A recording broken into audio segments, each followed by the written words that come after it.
இயேசு கிறிஸ்துவின் நாமத்தினாலே எழுந்து பிரகாசின் குழுவின் சார்பாக உங்களை யாவரையும் நாங்கள் வாழ்த்தி வரவேற்கிறோம். அல்லேலூயா, ஆமென். கர்த்தர் நல்லவர். இந்த நாள்ல கூட உங்ககிட்ட ஒரு சில காரியங்களை உங்களோடு கூட பகிர்ந்து கொள்ளும்படியாய் நான் பிரயாசப்படுகிறேன். சங்கீதம் 34:10 நீங்க வாசிக்கப்படும் போது, சிங்க குட்டிகள் தாட்சி அடைந்து பட்டினியாய் இருக்கும், கர்த்தரை தேடுவதற்கோ ஒரு நன்மையும் குறைவுபடாது. அப்போ இன்னைக்கு நம்முடைய வாழ்க்கையில குறைவு இருக்கிறதுக்கு காரணம் என்ன தெரியுமா? நம்ம ஆண்டவரை ஒழுங்கா தேடாததுதான் காரணம்.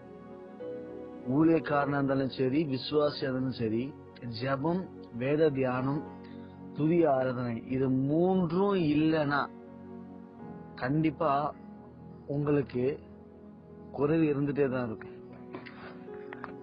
வெளி இருக்கிறவங்களுக்கு எப்படியோ, ஆனா ஏசப்பாவை சொந்த ரட்சகரை ஏற்றுக்கொண்ட ஒவ்வொரு கிறிஸ்தவர்களுக்கும் குறைவு இருக்கக்கூடாதுன்னா அவங்க என்னதும் ஆண்டவரை தேடுகிறவர்களா, ஆண்டவரை துதிக்கிறவர்களா இருக்கணும். இந்த 34வது சங்கீதத்துல நீங்க முதல் வசனத்தை வாசிக்கப்படும் போது, கர்த்தரை நான் எக்காலத்திலும் ஸ்தோத்தரிப்பேன், அவர் துதி எப்போதும் என் நாவில் இருக்குன்னு சங்கீதக்காரர் தாவீது சொல்லுகிறார். ஆக்சுவலா நீங்க பாத்தீங்கன்னாக்கா அந்த சங்கீதம் எப்படியாப்பட்ட நெருக்கத்துல அவர் எழுதுனா தெரியுங்களா? அபிமெலேக்குன்ற ராஜா கிட்ட தப்பிக்கப்படும் போது உயிருக்கு பயந்து பைத்தியக்கார மாதிரி வேஷம் மாறி தப்பிக்கும் போது, தப்பிச்சு வந்ததுக்கு அப்புறம் நாமளா இருந்தாக்க வந்ததுன்னா எப்பான்ட்டு ஆண்டவர் திட்டிப்போம், ஏன் ஆண்டவரே நீங்க மாட்டி விட்டீங்க. ஆனா அவன் அந்த நேரத்துல துதிக்கணும்ன்ற ஒரு எண்ணமே வந்திருக்காது நாமளா இருந்தோம்னா. ஆனா தாவீது அந்த இடத்துல சொல்றாரு, கர்த்தரை நான் காலத்திலும் ஸ்தோத்திரிப்பேன், அவர் துதி எப்போதுமே நாவில் இருக்கும். சோ அப்போ கர்த்தரை எந்த நேரமும் துதிக்கிற, எந்த நேரம் தேடுகிற ஒரு மனிதனுக்கு தான் ஒரு நன்மையும் குறைவுபடாது. அல்லேலூயா, அல்லேலூயா. அதிகாலை என்னை தேடுகிறவர்கள் என்னை கண்டடைவார்கள் அப்படின்ட்டு நீதிமொழி 8:15 சொல்லுது. இன்னைக்கு இயேசுவை நீங்க பார்க்கணும், இயேசுவை முகமுகமா தரிசனிக்கணும்னா அதிகாலையில நீங்க அதிகமா ஆண்டவரை தேடணும்.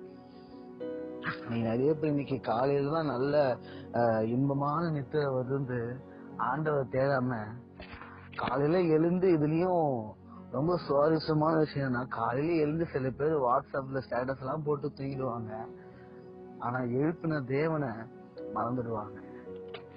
அப்ப எங்க நம்மளால ஆண்டவரை பார்க்க முடியும்?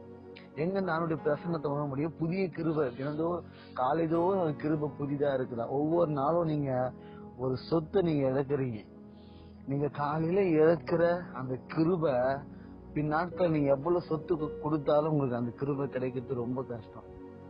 சோ காலை வேதம் ஒண்ணு சொல்லுது, அவரை கண்டடையத்தக்க நேரத்துல தேடுங்க. அவரை கண்டடையத்தக்க நேரத்தில் தேடினா அவரு கிடைப்பாரு. அதிகாலையில அவர் சமூகத்துல என்னைக்கு காத்திருந்து அவர் தேட ஆரம்பிக்கிறீங்களோ அன்னைக்கு உங்க வாழ்க்கையில அவர் உங்களால பார்க்க முடியும். ஏசப்பாவை நீங்க முகமுகமா தரிசிக்க முடியும். அல்லேலூயா. நீங்க மத்தேயு 7:8 வாசிக்கப்படும் போது கூட, தேடுகிறவன் கண்டடைகிறான் அப்படின்னு நல்ல ஒரு வசனம் இருக்கு. தேடுகிறவன் கண்டடைகிறான். அதிகாலையில் தேடுகிறவன் கண்டடைகிறான். கர்த்தரை கண்டடையத்தக்க நேரத்தில் தேடுங்க, தேடுகிறவன் கண்டடைகிறான். 3 காரியங்களை பாருங்களேன்.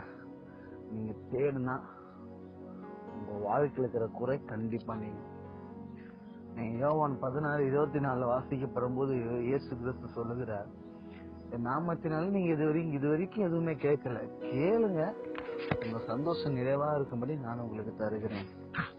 யாரு இதை சொல்ல முடியும்? கொஞ்சம் நினைச்சு பாருங்க. நீங்க கேட்க மாட்டீங்க ஆண்டவர்கிட்ட மன உண்மை. அதாவது நான் எப்படி சொல்றேன்னா, அப்பட்டமா நீங்க கேட்டுட்டு நீங்க கேட்ட விஷயம் எனக்கு கிடைக்க போதுன்ட்டு அப்பட்டமா நீங்க அதை அப்படியே நம்பணும். அதுதான் உங்களுக்குள்ள இருக்கிற விசுவாசம். வசனத்தை கூட நீங்க நான் சொல்றேன் பாருங்களேன்.